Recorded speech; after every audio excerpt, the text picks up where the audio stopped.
Bonjour à tous, je suis Cyril Cassard, directeur associé chez Pyramidal Communication. Bienvenue dans ce nouvel épisode du podcast de l'agence Pyramidal Communication, un format où nos clients partagent leur expérience, leur vision et les coulisses des projets que nous avons eu la chance d'accompagner. Aujourd'hui, direction Pfizer, pour parler d'un projet qu'on a particulièrement aimé produire, le podcast interne Pfizer Marketing Talk. Un format qui a été imaginé pour faire circuler les idées, valoriser les parcours et nourrir la culture marketing à travers la parole des équipes. Alors aujourd'hui à mes côtés, Aurélie Valentin et Gwenaëlle Jolivard qui sont à l'origine de cette belle initiative. Ensemble, on va revenir sur la genèse du projet, les moments forts et ce qu'il a changé dans la façon de collaborer chez Pfizer. Bonjour Aurélie. Bonjour Cyril. Bonjour Gwenaëlle. Bonjour Cyril. Alors Aurélie, on va commencer ensemble. Pfizer Marketing Talk, c'est un projet un petit peu à part, humain, collectif, inspirant. Comment est née l'idée et qu'est-ce qui t'a donné envie de créer ce format en interne ? Alors Cyril, je dois dire que moi-même, je suis une grande fan de podcasts. Je pense que j'en écoute un par jour au minimum. Donc, quand j'ai pris mon poste de transformation marketing, je me suis tout de suite dit que c'était un format qui était adapté, alors à la fois évidemment pour délivrer nos messages sur nos produits, mais aussi pourquoi pas sur de l'interne, parce que je suis persuadée qu'on a énormément d'expériences très riches chez Pfizer et qu'au travers de ce type de format, on pouvait véhiculer de l'expérience, faire connaître les uns aux autres et voilà. En tout cas, créer du lien et créer de l'humain. Merci Aurélie. Alors Gwenaëlle, toi tu as été une des premières à prendre le micro. Qu'est-ce qui t'a séduite dans ce format et pourquoi selon toi c'était le bon moment pour lancer ce podcast ? Oui, c'est vrai, Cyril, que j'ai été une des premières et pour le coup, c'était un peu de pression. Mais l'exercice, il était vraiment très intéressant et finalement, ce qui m'a tout de suite séduite dans ce format, c'est la dimension humaine et vraiment authentique. Parce que finalement, le podcast, il permet de donner la parole à chacun et de partager des expériences vécues, des doutes, des flops, mais tout ça vraiment dans un cadre très, très bienveillant. Et pour répondre à ta deuxième question, c'est pourquoi c'était le bon moment ? Finalement, c'était vraiment le bon moment car on a un programme de Marketing Academy au sein de Pfizer et donc c'était le moment idéal pour vraiment recréer du lien avec ses collègues et puis faire de ce podcast une vraie aventure collaborative. Alors Aurélie, au départ, un podcast interne, c'est pas toujours évident. Faut embarquer les équipes, faut créer de la confiance. Comment est-ce que les collaborateurs ont accueilli le projet et qu'est-ce qui t'a le plus touché dans leur retour ? Alors, je tiens à dire qu'on a eu un accueil extrêmement bienveillant, extrêmement positif, optimiste et volontaire des équipes. J'ai jamais eu du mal à convaincre aucun des collaborateurs que j'ai approchés pour participer au projet.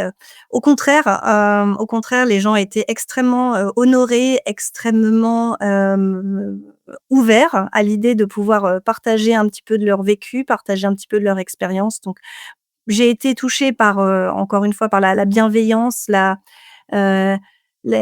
qualité, la préparation, la qualité des messages qui étaient passés. On m'a souvent demandé: «Qu'est-ce que tu souhaites que je fasse passer comme message dans le podcast?» et ma réponse a été toujours la même: «Je ne mettrai pas de mots dans ta bouche. Je pense qu'il faut que tu parles avec, ton expérience. Il faut que, comme l'a dit très bien Gwenaëlle avant, il faut que tu sois authentique».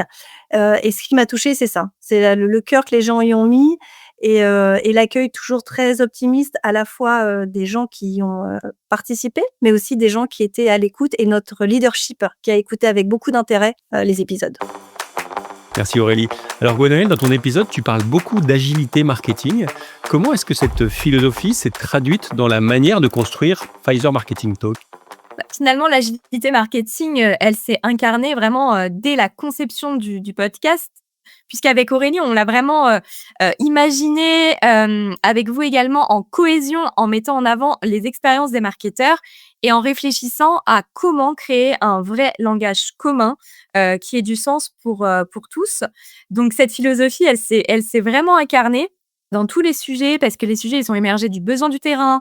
Les formats se sont adaptés aux différents retours qu'on a pu avoir et vraiment chaque épisode, ça a été l'occasion de partager et d'apprendre de ses collègues. Merci Gwenaëlle. Alors Aurélie, quand tu repenses à la production, il y a eu des enregistrements, les échanges, les validations, etc.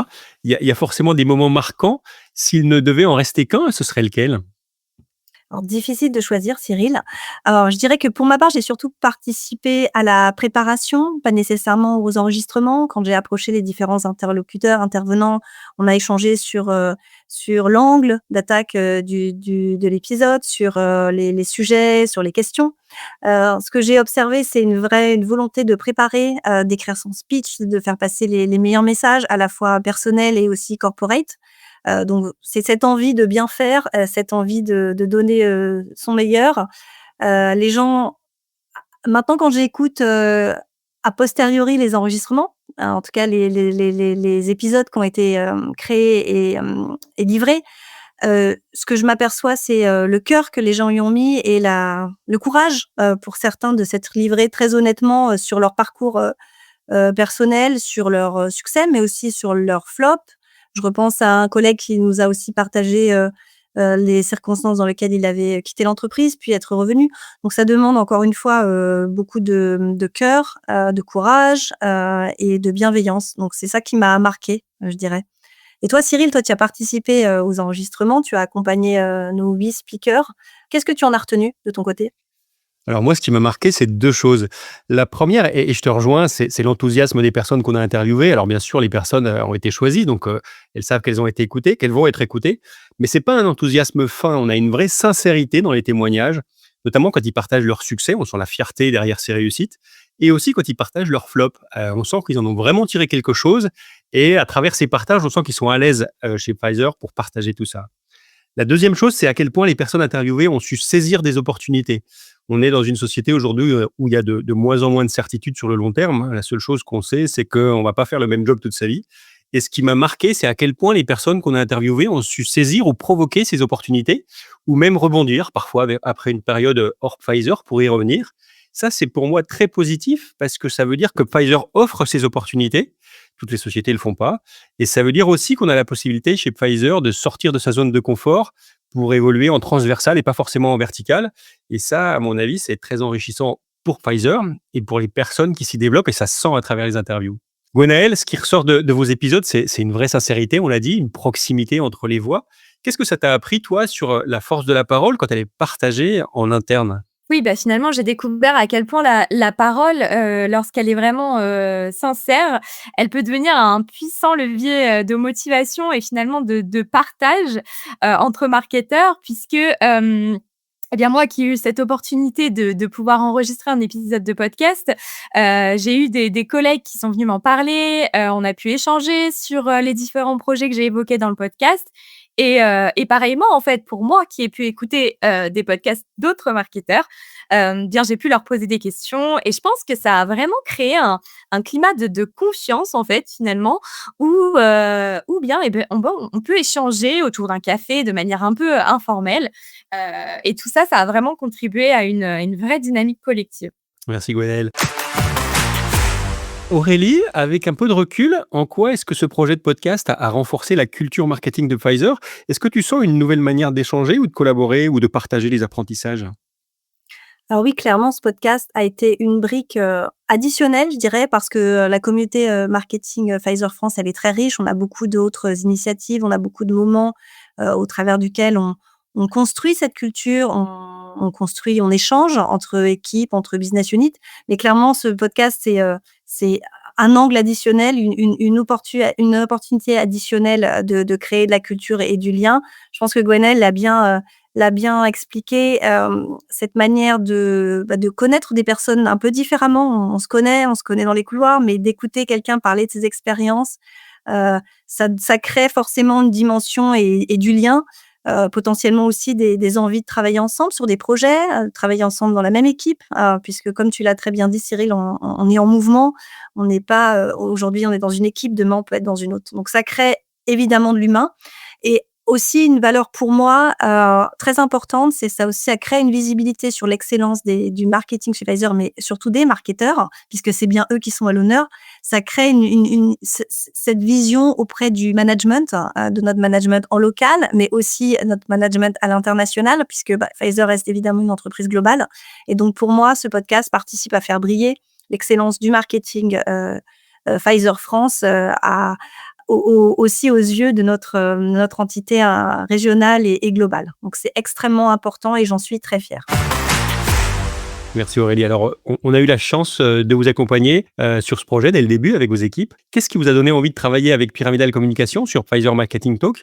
Et selon toi, qu'est-ce que notre collaboration a apporté de différent dans cette aventure? Donc Cyril, comme je l'ai dit en introduction et même si je suis une très grande consommatrice, de podcasts, j'aurais été bien évidemment complètement, j'aurais pas du tout pu créer, ça, par moi-même et je suis extrêmement, contente d'avoir pu faire, appel à une agence aussi experte, que la vôtre. Je pense que Pyramidal Communication, nous a permis dès le premier jour de bien, définir et périmétrer ce qu'on voulait faire au travers de ce podcast. Nous a donné tous les conseils pour, orienter sur les formats, les approches, nous accompagner dans la préparation et dès le premier épisode, je pense qu'on a senti, la patte de l'expert et on a pu sortir, un premier épisode avec, 11 minutes, puisque c'est la durée moyenne de nos épisodes extrêmement impactante qu'on a eu beaucoup de plaisir à lancer et qui tout de suite a pris sa place, au sein de la communauté marketing et donc, je dirais que votre expertise nous a aidés, tout au long de cette expérience et je pense qu'on n'aurait rien pu faire, sans vous, Pyramidal. Merci beaucoup Aurélie. Alors Gwenaëlle, pour finir, si une entreprise, une autre, souhaitait se lancer dans un podcast interne, quel serait ton conseil maintenant que tu es experte? Le petit truc qui fait que ça devient plus qu'un outil de com'? Alors je sais pas si je suis experte Cyril, mais en tout cas, ce que je peux te dire, c'est que, le petit truc en plus pour moi, ce serait vraiment de miser sur l'authenticité, et voilà, je l'ai déjà dit, mais la spontanéité, pour moi, c'est un peu le cœur des échanges que je peux avoir, le cœur du podcast et surtout de laisser, la place aussi à la diversité des voix. Puisqu'un podcast interne, ça doit pas être un outil descendant, mais vraiment un espace d'expression et de partage. Donc le petit truc en plus, la spontanéité. Un grand merci Aurélie, un grand merci Gwenaëlle pour cet échange sincère et inspirant. Pfizer Marketing Talk, c'est la preuve qu'un podcast interne peut être bien plus qu'un format. C'est un espace de confiance, un vecteur d'adhésion et un moyen de redonner du sens au collectif. Chez Pyramidal Communication, on est une agence à mission et c'est exactement ce qu'on aime faire, produire des contenus qui rapprochent, qui valorisent les talents et qui placent l'humain au cœur des organisations. Alors si vous aussi vous souhaitez créer un podcast interne pour renforcer vos équipes, pour faire circuler la parole ou simplement reconnecter vos collaborateurs, faites-nous confiance parce qu'au final, ce qui relie vraiment les gens, c'est la voix.